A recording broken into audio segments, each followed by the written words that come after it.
Ada shalom. Selamat hari Minggu yang diberkati. Seperti biasa katakan bersama saya orang yang paling disayang sama Tuhan.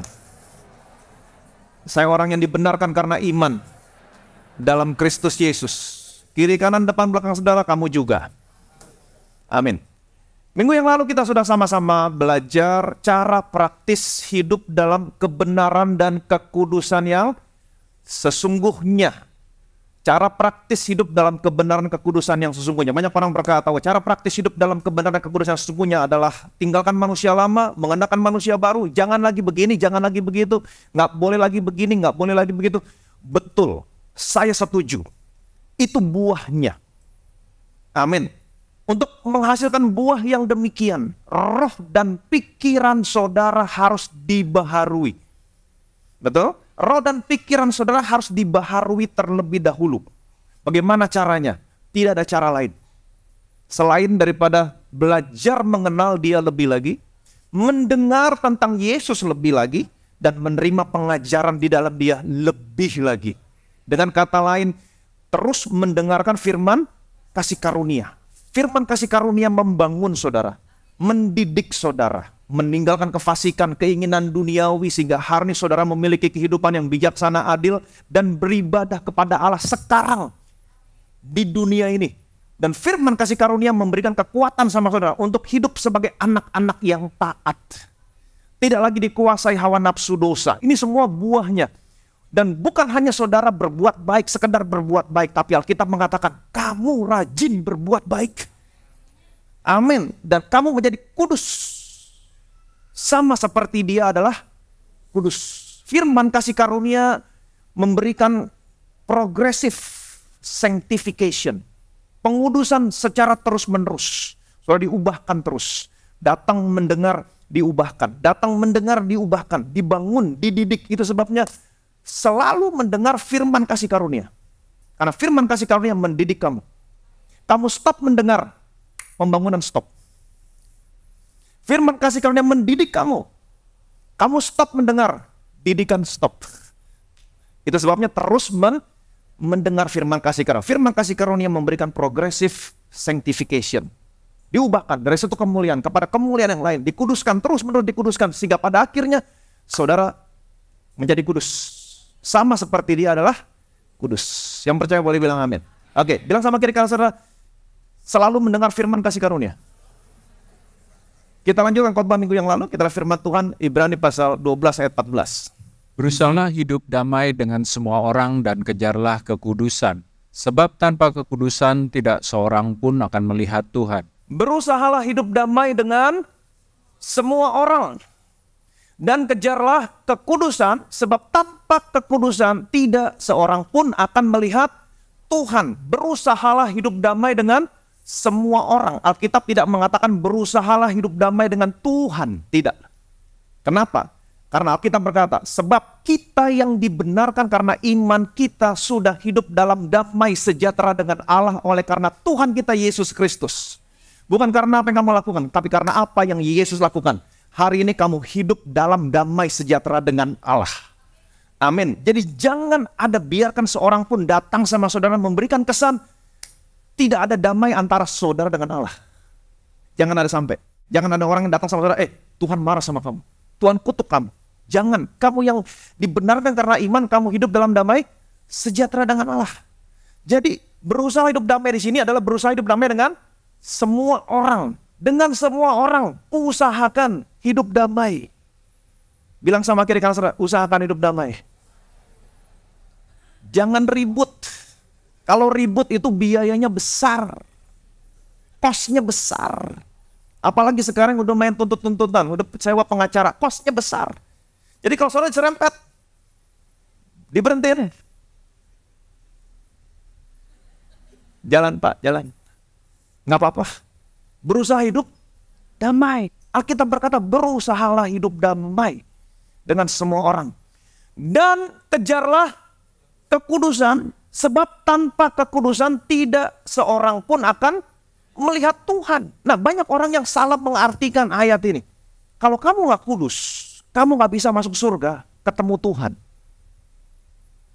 Alkitab tidak mengajarkan demikian. Ini pengajaran yang berbahaya. Sesungguhnya tidak ada sesuatu apapun yang bisa saudara lakukan untuk mendapatkan keselamatan. Enggak ada sesuatu apapun yang saudara bisa lakukan untuk bisa masuk surga. Keselamatan surga adalah pemberian. Buat siapa? Buat setiap orang yang percaya kepada Yesus. Amin. Kejarlah kekudusan. Tanpa kekudusan tidak ada seorang pun akan melihat Tuhan. Nanti saya akan jelaskan. Konteks daripada melihat Tuhan di sini adalah bukan melihat Tuhan secara fisik, tapi melihat Tuhan di dalam firman-Nya. Melihat keindahan Tuhan. Apa kita harus mengejar kekudusan? Yes. Karena kekudusan adalah buah daripada kasih karunia. Jadi bagaimana caranya kita mengejar kekudusan? Sebab tanpa kekudusan tidak ada seorang pun yang melihat Tuhan. Yesus pernah berkata begini, berbahagialah orang yang suci hatinya, karena ia akan melihat Allah. Bagaimana caranya hatimu disucikan?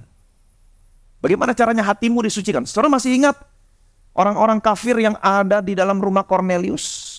Masih ingat? Bagaimana caranya mereka dikuduskan? Karena waktu Petrus memberikan pertanggungjawaban, Petrus berkata begini sama orang-orang Yahudi yang ada di Yerusalem. Sesudah ia menyucikan hati mereka oleh iman.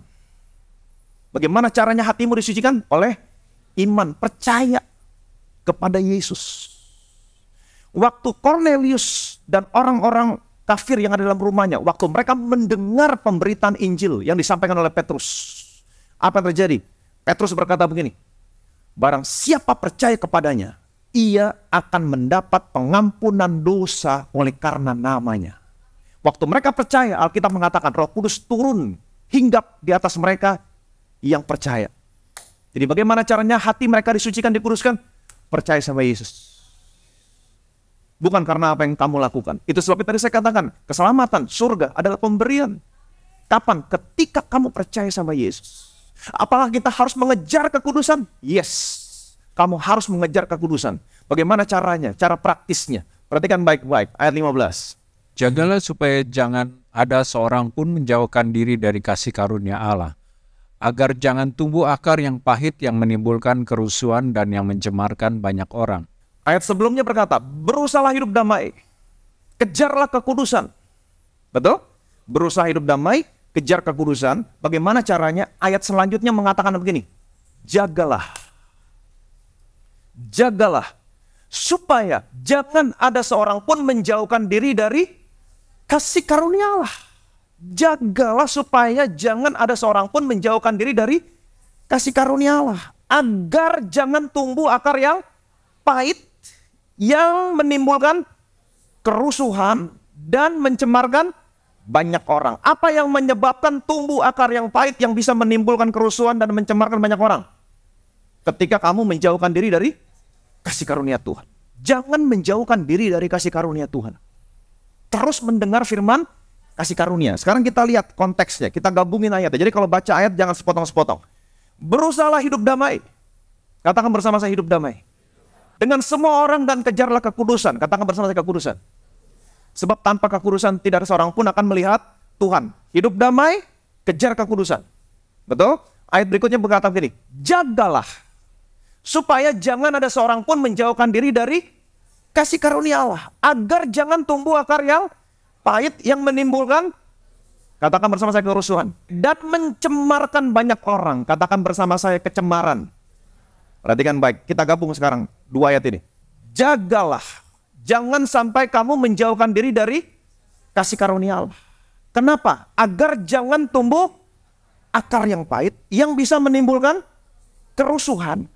Betul? Kerusuhan merupakan lawan daripada hidup damai.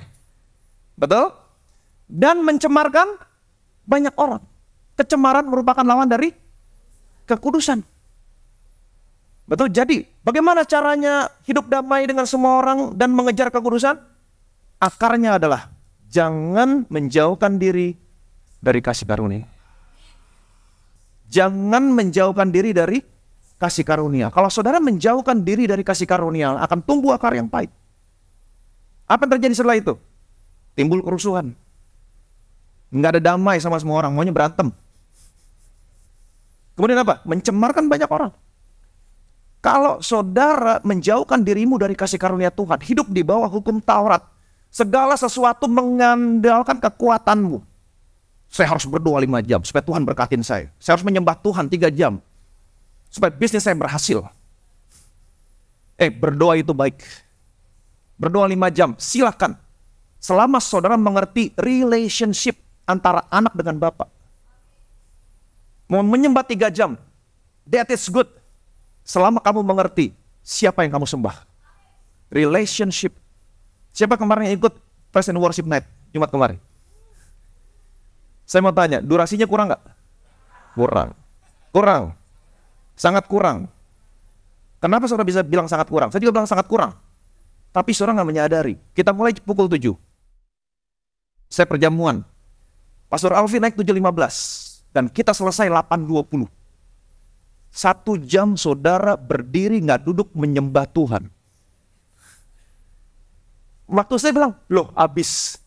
Tapi waktu saya lihat 1 jam. Nggak berasa kan? Karena saudara tahu, saudara menyembah di atas dasar relationship. Saudara nggak berasa. Amin. Jadi kalau saudara mengandalkan segala sesuatunya, mengandalkan apa yang kamu lakukan. Saya berdoa 3 jam supaya Tuhan berkatin saya. Saya menyembah Tuhan supaya bisnis saya goal. Saudara mengandalkan apa yang kamu lakukan. Saudara akan menjadi orang yang sangat marah waktu saudara melihat orang lain lebih diberkati daripada saudara, padahal apa yang orang itu lakukan tidak lebih baik daripada apa yang kamu lakukan. Saya berdoa 5 jam, Pak. Dia berdoa cuma 5 menit, tapi dia lebih diberkati daripada saya. Saudara berdoa dengan cara orang-orang berdoa dalam perjanjian lama. Celakalah aku Tuhan sebab aku orang berdosa. Tuhan sedangkan orang ini hanya mendeklarasikan iman. Saya adalah orang yang dibenarkan karena iman dalam Kristus Yesus. Berapa detik tuh?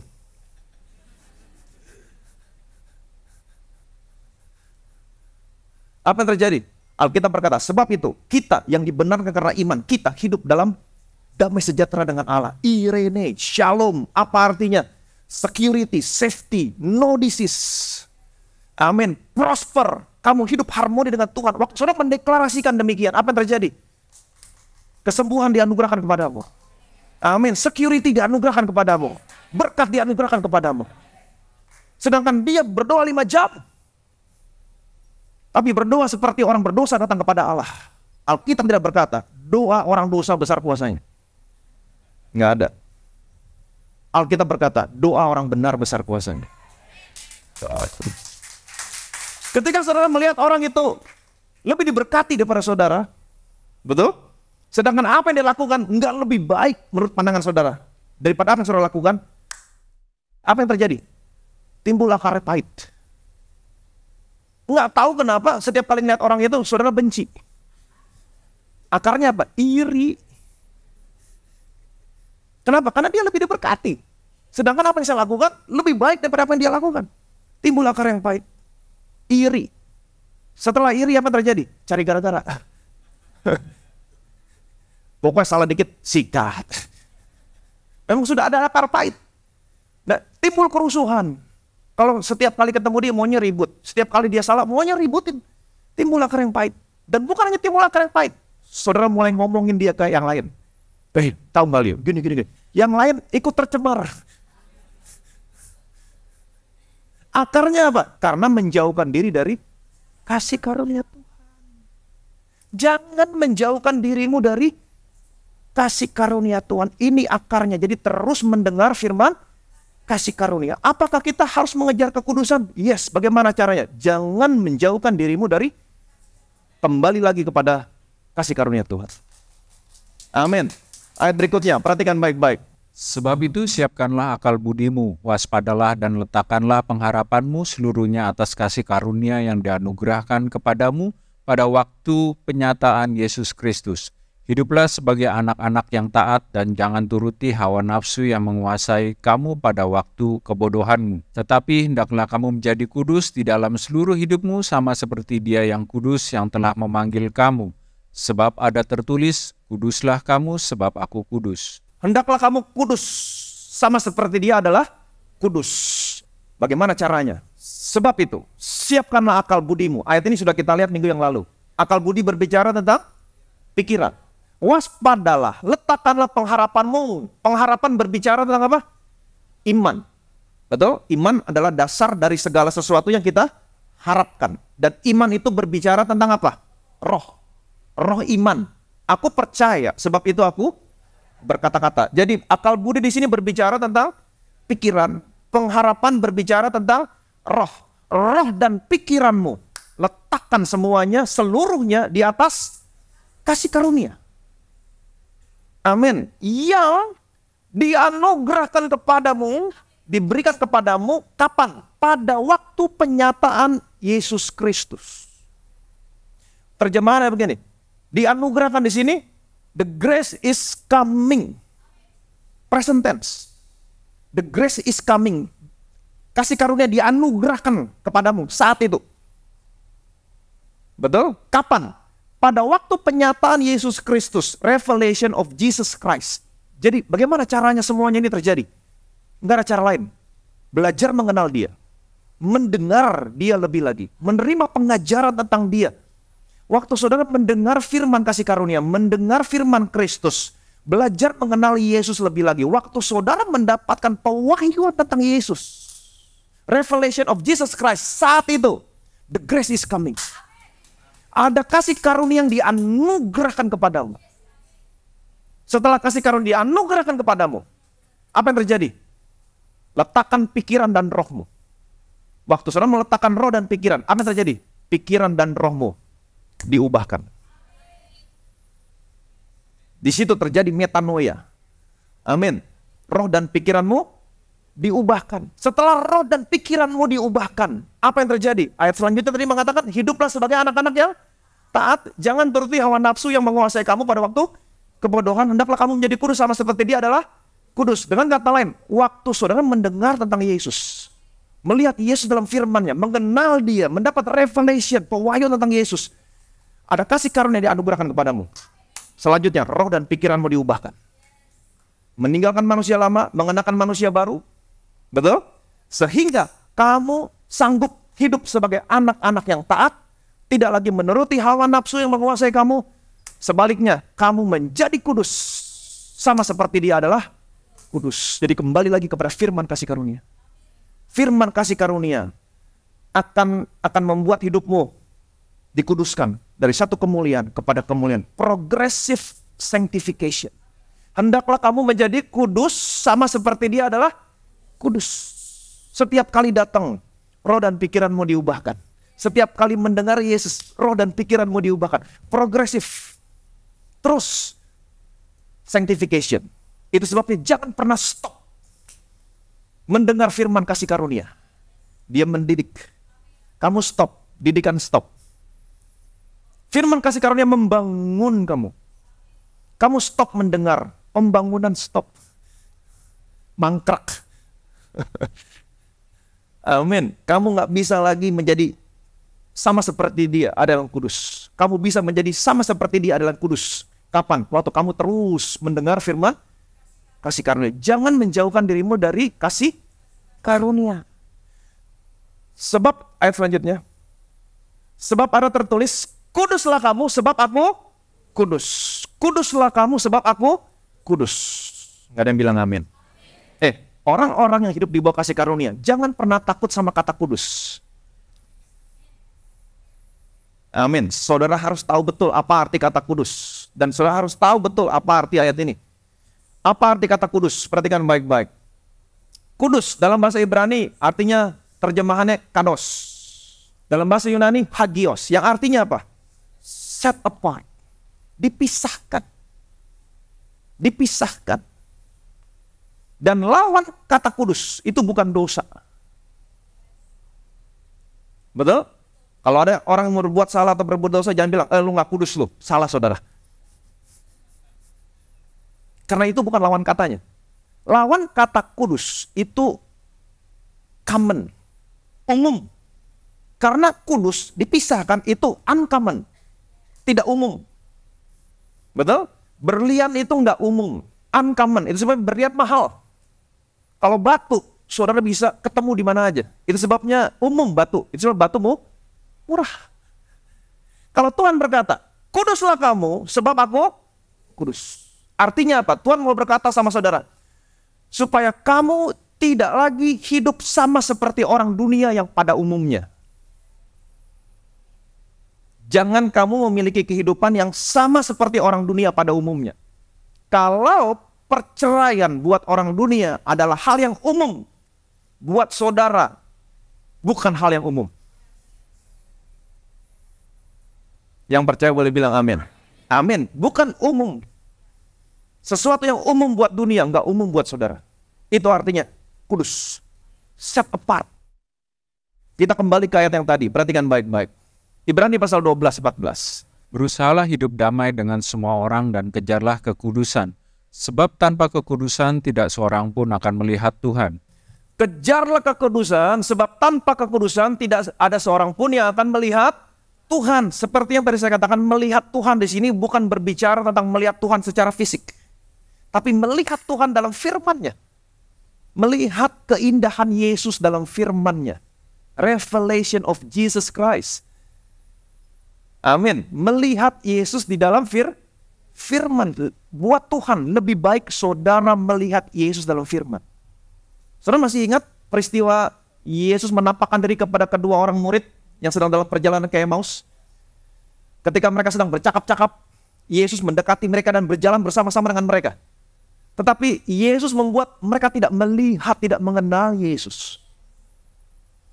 Selanjutnya Yesus menjelaskan kepada mereka semua yang tertulis tentang Dia dalam kitab suci.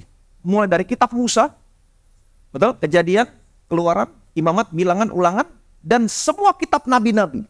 Artinya apa? Buat Yesus lebih penting mereka melihat Yesus dalam firman daripada melihat Yesus secara fisik. Amin. Dengan demikian, semua orang percaya punya kesempatan untuk melihat Yesus. Amin. Kalau saya tanya sama saudara, kamu sudah pernah lihat Yesus? Sudah pernah lihat Yesus? Di mana? Dalam firman. Saya melihat Yesus dalam firman setiap hari. Amin. Melihat Yesus dalam firman. Tanpa kekudusan, tidak ada seorang pun melihat Yesus dalam firman. Apa maksud ayat ini? Ingat, apa arti kata kekudusan? Set apart, dipisahkan. Untuk bisa melihat Tuhan dalam firman, dibutuhkan satu kondisi yang namanya kekudusan. Apa itu kekudusan? Set apart. Untuk bisa melihat Yesus dalam firman, kamu harus memisahkan dirimu dari kesibukan, dari kebisingan, dari televisi, dari WA. Jauhkan semuanya itu. Pastikan, waktu kamu buka Alkitab, hanya saudara dengan Tuhan. Nggak boleh ada satu apapun yang mengganggu kamu. Kalau kamu baca firman sambil nyalain TV, ibu-ibu terutama nonton drakor.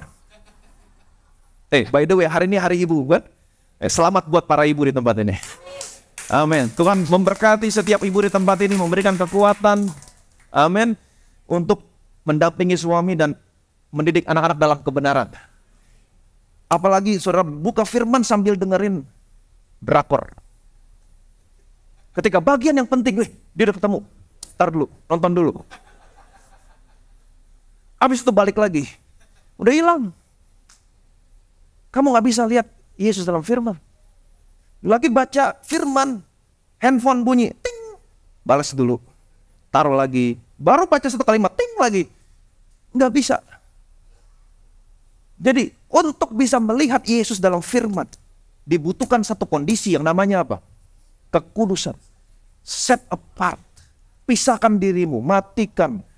Tunda dulu kesibukan, matikan televisi, silent handphone. Pastikan, waktu kamu buka Alkitab, pastikan hanya saudara dengan Tuhan.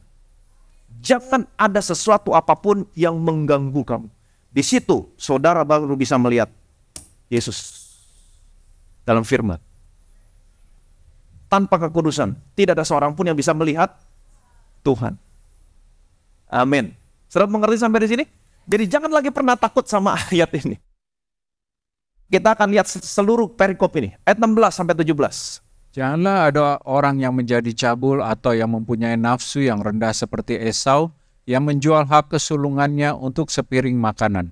Sebab kamu tahu bahwa kemudian ketika ia hendak menerima berkat itu, ia ditolak. Sebab ia tidak beroleh kesempatan untuk memperbaiki kesalahannya sekalipun ia mencarinya dengan mencucurkan air mata. Janganlah ada orang yang menjadi cabul atau yang mempunyai hawa nafsu yang rendah seperti Esau. Perhatikan baik-baik.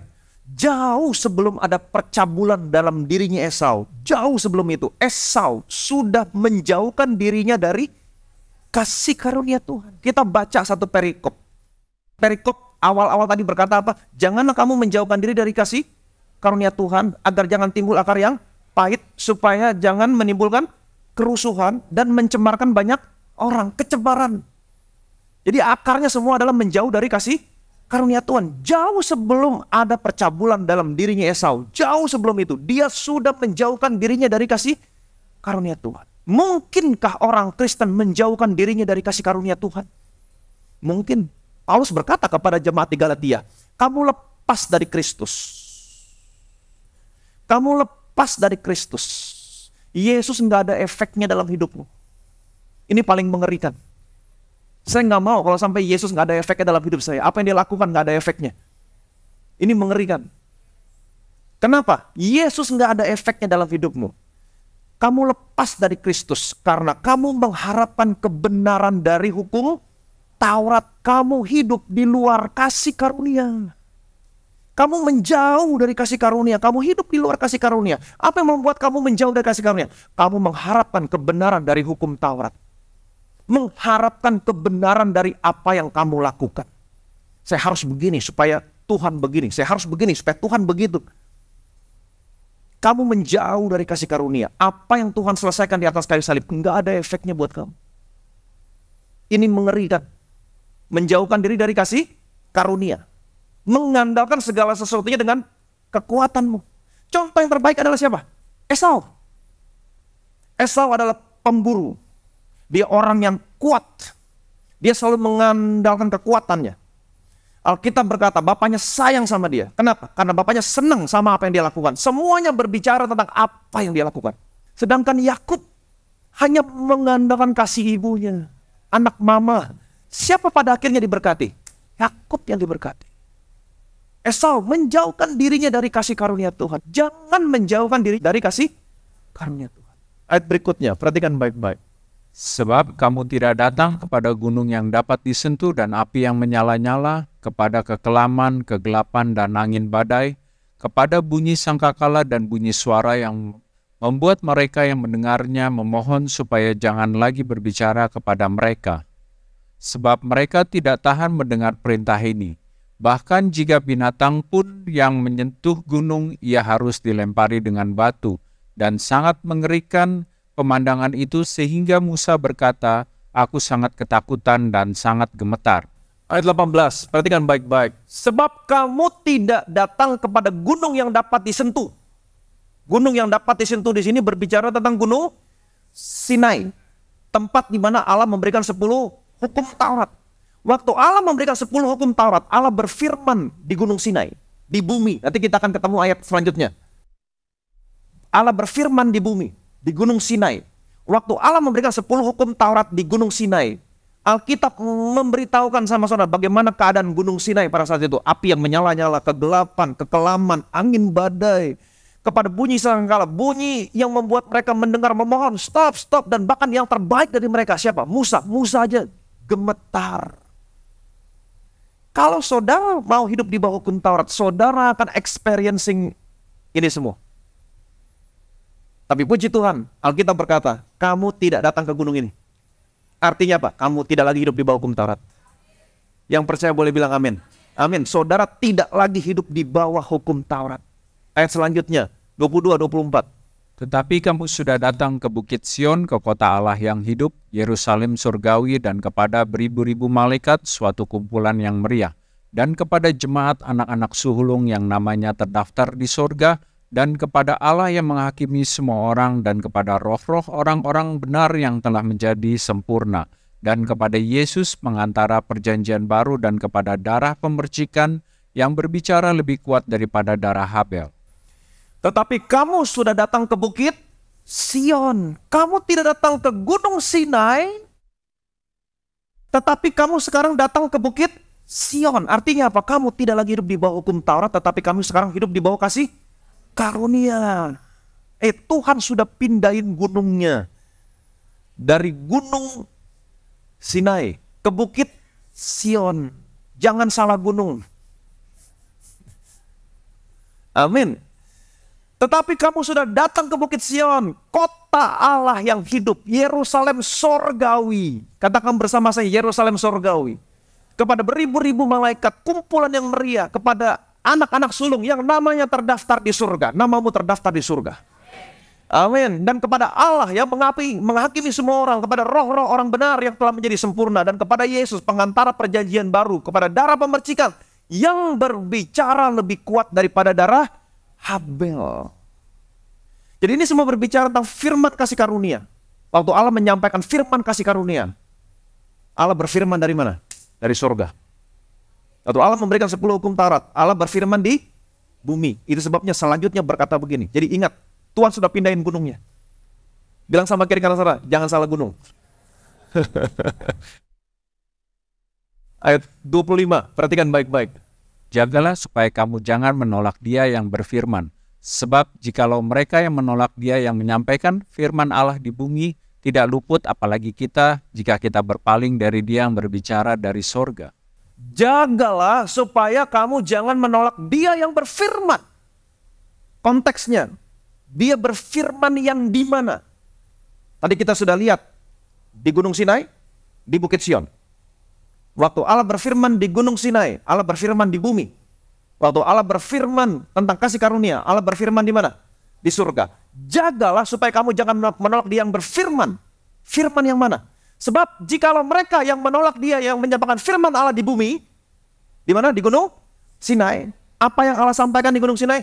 10 hukum Taurat. Tidak luput apalagi kita, jika kita berpaling dari Dia yang berbicara di surga.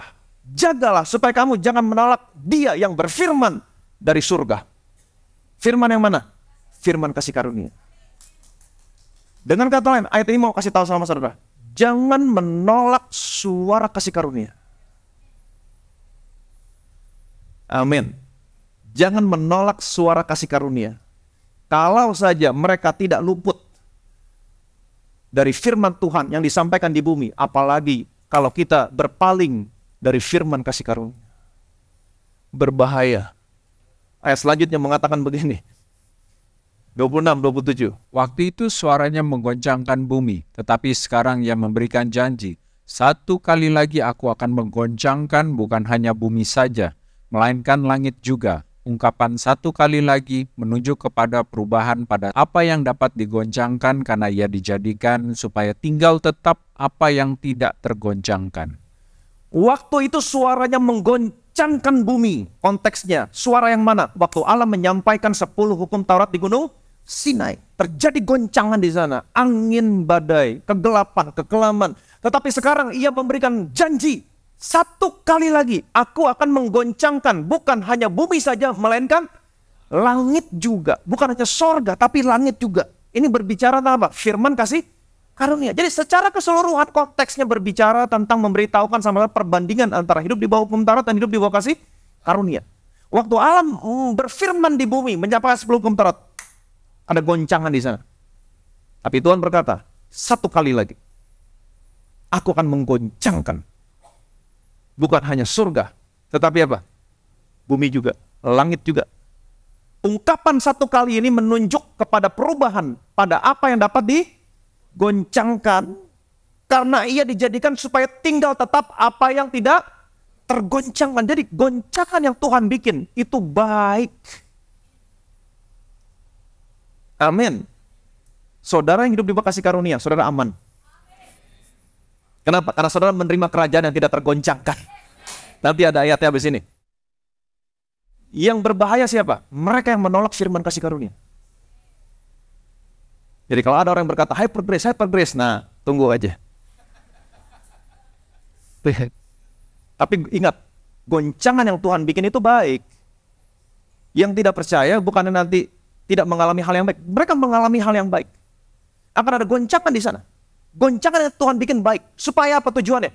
Supaya apa yang bukan berasal dari kasih karunia, kekuatan dia, kehebatan dia, semuanya rontok. Rontok semuanya. Supaya tinggal tetap apa yang berasal dari kasih karunia. Kalau dia merasa saya begini karena saya kuat, karena saya hebat, itu semua rontok. Supaya tinggal tetap apa yang berasal dari kasih karunia. Pada akhirnya dia menyadari, oke, ternyata semua yang saya punya, semua yang saya alami, bukan karena saya hebat, bukan saya karena kuat, tapi karena semuanya karena kasih karunia Tuhan. Amin. Jadi biarin aja kalau orang menolak kasih karunia, nggak apa-apa. Tunggu ada goncangan. Tapi goncangannya bukan penghukuman. Goncangan yang Tuhan bikin itu baik. Supaya pada akhirnya membawa dia kepada akhir daripada kekuatannya. Dan pada akhirnya dia mengakui, oke Tuhan, sekarang saya tahu semua karena kasih karunia Tuhan. Tinggal tetap apa yang berasal dari kasih karunia. Amin. Ayat selanjutnya, perhatikan baik-baik. Aku akan menggoncangkan segala bangsa sehingga barang yang indah-indah kepunyaan segala bangsa datang mengalir. Maka aku akan memenuhi rumah ini dengan kemegahan firman Tuhan semesta alam. Jadi apa yang Paulus katakan tadi, dia kutip dari sini. Betul? Apa yang Paulus tulis tadi, dia kutip dari sini. Betul? Tuhan pernah berkata, aku akan menggoncangkan segala bangsa. Sehingga barang yang indah-indah kepunyaan segala bangsa datang mengalir. Amin. Jadi goncangan yang Tuhan bikin baik. Supaya orang yang selama ini berpikir, saya hebat, saya diberkati karena saya kekuatan saya. Tuhan rontokin semuanya. Tuhan bikin goncangan, supaya apa? Supaya ada berkat yang datang sama dia, sehingga mereka menyadari, oke Tuhan, ini bukan kekuatan saya, tapi karena Tuhan baik sama saya. Amin. Saya mau kasih tahu sama saudara, akan ada berkat yang besar datang kepadamu. Amin. Yesaya berkata, ketika kegelapan meliputi bumi, kekelaman meliputi bangsa-bangsa, ini goncangan. Betul? Ketika kegelapan meliputi bumi, kegelapan meliputi bangsa-bangsa, tapi terang Tuhan terbit atasmu. Kemuliaan menjadi nyata atasmu. Ada berkat dari seberang lautan yang akan beralih kepadamu. Amin. Jadi goncangan yang Tuhan bikin adalah baik. Ayat berikutnya. Jadi karena kita menerima kerajaan yang tidak tergoncangkan, marilah kita mengucap syukur dan beribadah kepada Allah menurut cara yang berkenan kepadanya dengan hormat dan takut. Sebab Allah kita adalah api yang menghanguskan. Jadi karena kita menerima kerajaan yang tidak tergoncangkan, saudara yang hidup di bawah kasih karunia, saudara tidak tergoncangkan. Kenapa? Karena goncangan yang Tuhan bikin untuk merobohkan, meruntuhkan, menghancurkan semua yang bukan berasal dari kasih karunia, supaya tinggal tetap apa yang berasal dari kasih karunia. Jadi kalau kamu hidup di bawah kasih karunia, kamu tidak tergoncangkan. Dunia boleh gelap, dunia boleh kelam, kamu tetap diberkati. Karena kamu tidak tergoncangkan. Karena apa yang ada padamu semua berasal dari kasih karunia. Goncangan yang Tuhan bikin hanya untuk yang bukan berasal dari kasih karunia. Supaya tinggal tetap apa yang berasal dari kasih karunia. Itu sebenarnya kamu tidak tergoncangkan. Jangan menjauhkan diri dari kasih karunia Tuhan. Amin. Jadi karena kita menerima kerajaan yang tidak tergoncangkan, karena kita hidup di bawah kasih karunia, marilah kita mengucap syukur dan beribadah kepada Allah menurut cara yang berkenan kepadanya dengan hormat dan takut. Karena kita hidup di bawah kasih karunia, marilah kita mengucap syukur. Terjemahannya apa? Let us have grace. Karena kita hidup di bawah kasih karunia, let us have grace. Marilah kita hidup di bawah kasih karunia, marilah kita fokus kepada kasih karunia, dan marilah kita radikal dalam kasih karunia. Hanya kasih karunia yang memberikan kekuatan kepadamu untuk beribadah dengan hormat dan takut kepada Tuhan. Amin. Sebab, nah ini ayat yang sering ditakut-takutin orang nih. Sebab Allah kita adalah api yang menghanguskan. Kamu jangan ngomongin kasih karunia terus. Kasih karunia bisa membuat orang hidupnya berbuat seenak-enaknya. Ingat, Allah kita adalah api yang menghanguskan. Ini kebalik. Saya mau saudara mengerti. Allah kita adalah api yang menghanguskan. Konteksnya, lihat konteks secara keseluruhan. Tuhan bikin goncangan supaya apa yang bukan berasal dari kasih karunia tergoncangkan, supaya tinggal tetap apa yang berasal dari kasih karunia. Tuhan adalah api yang menghanguskan. Apa yang dihanguskan? Semua yang bukan berasal dari kasih karunia, supaya tinggal tetap apa yang berasal dari kasih karunia. Jadi kalau orang-orang yang bilang, hyper grace. Kamu hidup di bawah kasih karunia, kamu berbuat dosa seenak-enaknya. Ingat, Allah adalah api yang menghanguskan. Kebalik, harusnya kita ngomong sama mereka. Kalau dia ngomong sama kita, hyper grace. Allah adalah api yang menghanguskan. Menghanguskan apa? Semua yang bukan berasal dari kasih karunia. Supaya tinggal tetap apa yang berasal dari kasih karunia. Jagalah supaya kamu jangan menolak Dia yang berfirman dari surga. Apa itu? Firman kasih karunia. Jadi kalau mereka menolak hyper grace, kita tinggal bilang gini, hati-hati, jangan menolak. Allah adalah api yang menghanguskan. Bukannya mereka yang bilang sama kita begitu, kita yang bilang sama mereka. Allah adalah api yang menghanguskan. Tapi konteksnya bukan penghukuman. Ini baik. Supaya apa? Supaya kamu selama ini yang menolak kasih karunia, yang mengandalkan kekuatan kamu, itu semuanya rontok, dihangusin. Supaya kamu tahu, hidup ini hanya karena kasih karunia Tuhan. Amin. Apakah kita harus mengejar kekudusan? Yes. Kekudusan adalah buah daripada kasih karunia. Itu sebabnya Alkitab berkata, janganlah menjauhkan dirimu dari kasih karunia Tuhan. Agar jangan timbul akar yang pahit. Betul? Kalau timbul akar yang pahit, apa yang terjadi? Akan menimbulkan kerusuhan. Pokoknya nggak ada damai. Maunya berantem sama orang. Betul? Kemudian apa yang terjadi lagi? Udah benci sama satu orang, nggak puas. Ngomongin ke orang yang lain. Mencemarkan orang banyak. Yang tadinya orang nggak ada apa-apa, jadi ada apa-apa sama dia. Mencemarkan. Akarnya apa? Menjauhkan diri dari kasih karunia Tuhan. Jadi jangan menjauhkan dirimu dari kasih karunia Tuhan. Tetap hidup di bawah kasih karunia Tuhan. Terus datang mendengar firman kasih karunia. Terus mendengar firman kasih karunia. Firman kasih karunia membangun kamu. Membangun kamu. Meninggalkan kefasikan, keinginan duniawi. Sekarang kamu memiliki hidup yang bijaksana, adil, beribadah kepada Allah. Dengan rasa takut dan hormat. Amin. Kamu sanggup hidup sebagai anak-anak yang taat. Tidak lagi dikuasai hawa nafsu dosa. Menjadi kudus sama seperti Dia adalah kudus. Kenapa? Karena firman kasih karunia ada progressive sanctification. Terus menerus. Kamu dibangun. Oke? Dibangun lantai 1, lantai 2, lantai 3, lantai 4, lantai 5. Terus. Dari satu kemuliaan kepada kemuliaan yang lebih besar lagi. Amin. Jadi jangan menolak suara kasih karunia. Jangan menjauhkan dirimu dari kasih karunia.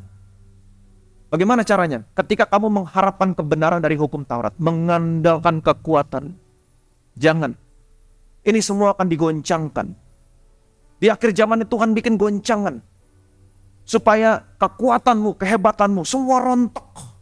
Sehingga pada akhirnya kamu menyadari, Tuhan, bukan lagi karena saya kuat, bukan karena saya hebat. Tapi semuanya karena kasih karunia dan kebaikanmu dalam hidup saya. Oke, let us have grace. Marilah kita hidup di bawah kasih karunia.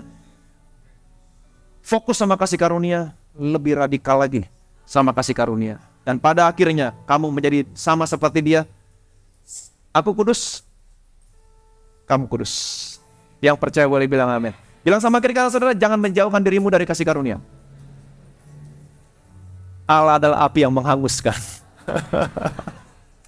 Menghanguskan dalam konteks baik. Dalam konteks baik. Oke, bukan konteks yang wah dibikin bangkrut, dibikin enggak. Konteksnya baik. Selama masih ada dalam hidupmu kekuatanmu, mengandalkan kekuatan, itu semua rontok. Saya kehilangan dong Pak, tenang. Ada pemulihan. Amin. Ada pemulihan. Tinggal tetap dulu yang berasal dari kasih karunia, semua yang hilang Tuhan kembalikan sama kamu. Bukan dalam keadaan yang sama. Dalam keadaan yang jauh berlipat kali ganda. Setelah belajar sesuatu hari ini, sudah diberkati? Berikan kemuliaan yang meriah bagi nama Yesus. Betapa kami bersyukur Tuhan buat firman kasih karunia-Mu yang selama ini kami dengar, membangun kami, mendidik kami, meninggalkan kefasikan, keinginan duniawi, sehingga hari ini kami memiliki kehidupan yang bijaksana, adil, beribadah dengan rasa takut dan hormat kepada-Mu Tuhan. Dan kami bersyukur Tuhan, dari firman kasih karunia bukan saja membuat kami berbuat baik, tapi kami rajin untuk berbuat baik. Diubahkan dari satu kemuliaan kepada kemuliaan yang lebih besar, sehingga pada akhirnya kami menjadi kudus sama seperti Engkau adalah kudus. Dan kami percaya Tuhan, bahwa goncangan di akhir zaman yang Kau buat adalah goncangan yang baik, supaya semua yang bukan berasal dari kasih karunia, kekuatan manusia, kehebatan manusia, semuanya diruntuhkan, supaya tinggal tetap apa yang berasal dari kasih karunia, sehingga semua manusia mengakui semua karena kebaikan dan semua hanya karena kasih karunia-Mu Tuhan. Segala kemuliaan, segala hormat, segala pujian hanya bagi nama Tuhan kita Yesus Kristus. Semua yang percaya diberkati, sama-sama kita katakan sekali lagi, berikan kemuliaan yang meriah bagi nama Yesus.